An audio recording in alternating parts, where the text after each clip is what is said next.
మొక్కలు పెట్టి ఒక చీర వేసి అమ్మవారికి ఇలా కావిడి వేసి పట్టుకెళ్తారండి. కొంతమంది మొక్కుకుంటారు. కావిడితో వెళ్తుంటే నాకైతే చాలా హ్యాపీ అనిపించింది.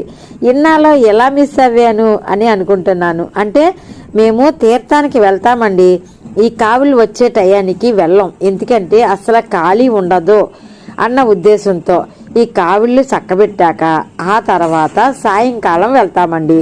అయితే నేను వీడియో పుణ్యమా అంట ఇవాళ నేను కావిళ్ళు చూశానండి. వీడియో తీసుకోవాలండి, తీసుకెళ్ళండి అంటే వెళ్ళటానికి కూడా ఖాళీ ఉండదు, వద్దు అంటారు మా వారు.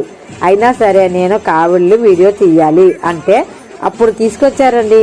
అందుకే నేను ఈ కావిళ్ళు వీడియో తీసుకుంటే మీ ఊర్లో ఇలాంటివి జరుగుతాయా? అయితే నాకు కామెంట్లో తెలియజేయండి.